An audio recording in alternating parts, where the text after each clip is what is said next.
Right, welcome to our whole new topic area of education. We've moved on now from studying families and households, as Chris and myself have mentioned on our Teams call, and we are about to look at the first area or topic of education. It's the role of education. Obviously right now we can't give you the paper copies, but you've got this in your files then in Teams, and I'm going to be talking about these main ideas here, okay, from the functionalist perspective, which means that I'd like you to, if possible, obviously it's difficult with on a screen, but you'd be looking at pages 4, 5 and 6 of this booklet, okay, and you can be making notes, you can be listening to what we're talking about today. So, it is looking at the first theory of education. It's the functionalist view of education. We might remember functionalism from the family, okay, and how positive they are and how important they see the family being for society. Education then is just as important for society according to functionalists. We need the family in our society, otherwise society collapses, it doesn't work as well. If you don't socialise young kids into basic norms and values, if the breadwinner doesn't have the warm bath when he comes home, people don't want to work, kids don't know how to behave. Well, education does different things, but they're equally important for allowing a smooth running, successful society. That's what functionalists think anyway. Hopefully, when we talk about these ideas, even at this completely new stage, you'll be starting to think, that doesn't sound right, that sounds a bit outdated, that sounds like it just isn't what happens in my school. If you feel like that, that's brilliant. You are already criticising functionalism. If you can articulate it and explain it, you're already criticising functionalism. And one of the main reasons we can criticise it is that Durkheim, the main functionalist, was writing about education in 1903. So it's a long time ago that he was saying this is what education does for society. So, on the sense of what is education doing for society? Well, I am going to go through these ideas one by one, but I think just to kind of get you an idea of how important it is, if you can just imagine for a second education, this huge system of education, right? Every kid has to go to school, okay? In every town, village there are schools, okay? And then there are high schools, there are colleges and universities. If you think about education and it's like, let's say it's just preparing you for your future job roles, okay? If half of every year 11 group, right, that went through school decided they couldn't be bothered with working, they couldn't be bothered with going on to new colleges or university, if half of you felt like that, then literally society would fail. You know, who would be the paramedics? Who would be the engineers? Who would be the builders? It feels like, even if you don't like school, it manages to keep young people in society, and then they go off and fulfill a job role for society. We would literally, our society would fail without education. We need young people in school. That sounds like the Tories talking there with their COVID thing. Anyway, let's move on then to this guy Durkheim, who's telling us then about why education is so important for society. His first concept then is social solidarity. He said then that for society to survive, young people must learn to feel part of society, feel like they belong in wider society. So apparently education is making you feel like this. It's encouraging you to learn about society and feel part of it. I'm just looking at my notes when I say that. And I think one of the key kind of ideas of education is this. It transmits society's cultures, its beliefs and its values from each generation. So, education does this then in a way through its subjects, through what you learn at school. Okay, so at school you're learning things like the history of our culture, through history lessons. Even through English literature lessons, you're learning about great novelists or poets of English history.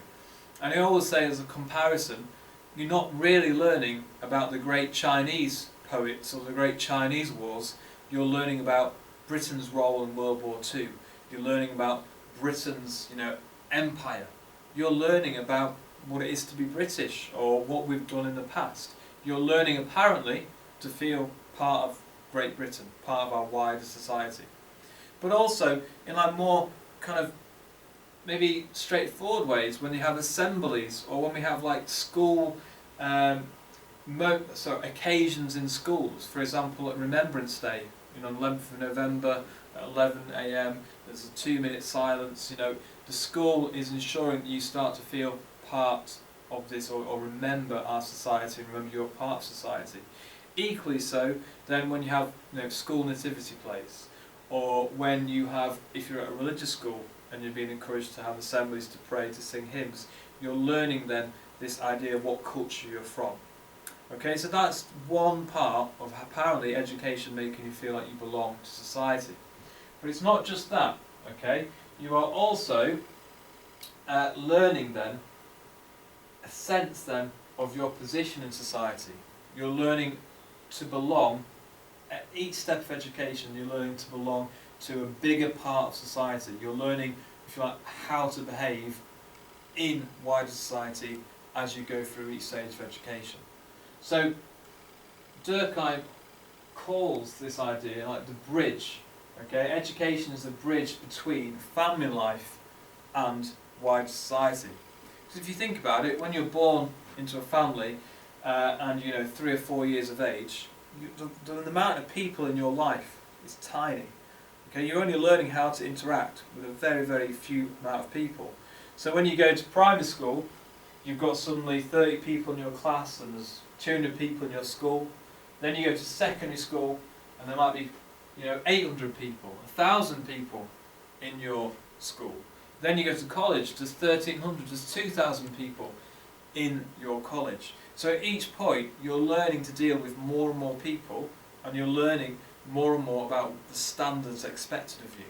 Okay, so already this concept of social solidarity might sound quite basic, a sense of belonging, but there's a few new words I can add into this explanation now.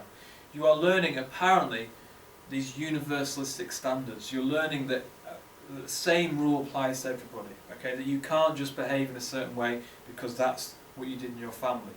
Okay, you're learning that you have to live by the same rules of everybody else in that school.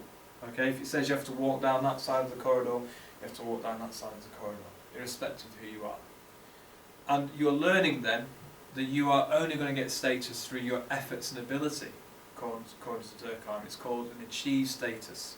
Okay, whereas in a family, you are literally having an ascribed status. You are born the eldest, therefore you should be more mature, more responsible.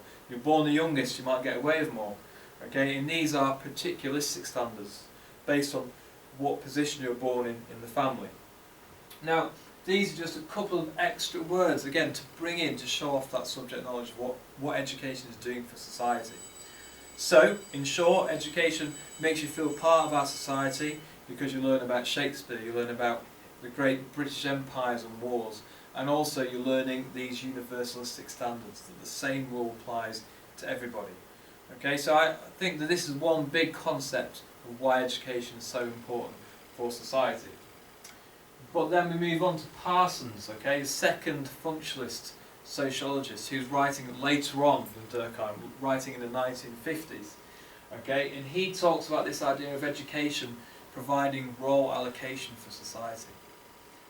Okay, role allocation is this idea then. It is that education sorts and sifts individual pupils into their future job roles.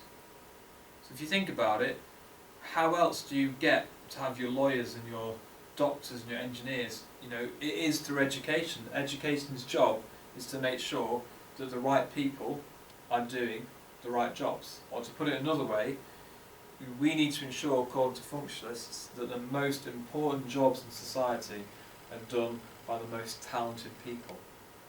Okay, and education does this, okay, through a really important concept called meritocracy. Okay, so every person's achievement in education is based on their ability and their efforts.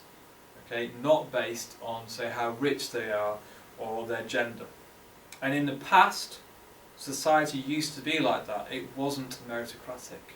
So 300 years ago, none of you, I say none of us in here, there's no one in here but me, none of us in this area would have been going to school.